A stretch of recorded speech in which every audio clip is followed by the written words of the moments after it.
ডিমের কুসুমে যতটা কোলেস্টেরল আছে তার মিনিমাম 4 গুণ কোলেস্টেরল আমাদের বডি নিজে বানায়।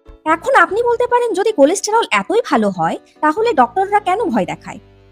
কারণ কোলেস্টেরল খারাপ না, আসলে ঝামেলাটা হলো তার ডেলিভারি সিস্টেমকে নিয়ে। কোলেস্টেরল কিন্তু ব্লাড স্ট্রিমে একা চলতে পারে না, তার জন্য প্রয়োজন হয় ছোট ছোট কিছু বাস বা ক্যারিয়ার, যার নাম হলো এইচডিএল এবং এলডিএল।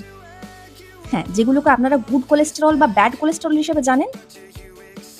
সেই এইচডিএল বা এলডিএল কিন্তু আদৌ কোলেস্টেরলই নয়। এইচডিএল বা এলডিএল হলো লাইপোপ্রোটিন, আর এরা কোলেস্টেরলের ক্যারিয়ার হিসেবে কাজ করে। এলডিএল হলো সেই ট্রাক যেটা লিভার থেকে কোলেস্টেরলকে ব্লাড স্ট্রিমে নিয়ে আনে, আর এইচডিএল ব্লাড স্ট্রিম থেকে লিভারে ফিরিয়ে আনে। আসলে গুড কোলেস্টেরল বা ব্যাড কোলেস্টেরল বলে কিচ্ছু হয় না। এইচডিএল আর এলডিএল এর অ্যামাউন্টের মধ্যে ভারসাম্য থাকাটাই হলো আসল। হার্ট ডিজিজের চান্স তখন বেড়ে যায় যখন এলডিএল মানে যে ট্রাক লিভার থেকে ব্লাড স্ট্রিমে কোলেস্টেরল পৌঁছে দেয় তার সংখ্যা এইচডিএল মানে যে উল্টো কাজটা করে তার থেকে বেড়ে যায়।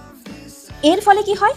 ব্লাড স্ট্রিমে ফ্রি কোলেস্টেরল বেড়ে যায়, আর্টারি ওয়ালে জমা হতে থাকে এবং ইভেন্চুয়ালি কার্ডিওভাস্কুলার ডিজিজের রিস্ক বাড়ে। আর এলডিএল ডিম খেলে বাড়ে না, বাড়ে অতিরিক্ত saturated fat, refined sugar, deep fried food কনজাম্পশনের ফলে। তাই যদি আপনার স্পেসিফিক্যালি কোনো হেলথ ইস্যুস না থাকে, যদি আপনার ডক্টর স্পেসিফিক্যালি মানা না করে থাকে, তাহলে নির্ভয়ে ডিম খান, ডিমের কুসুম খান।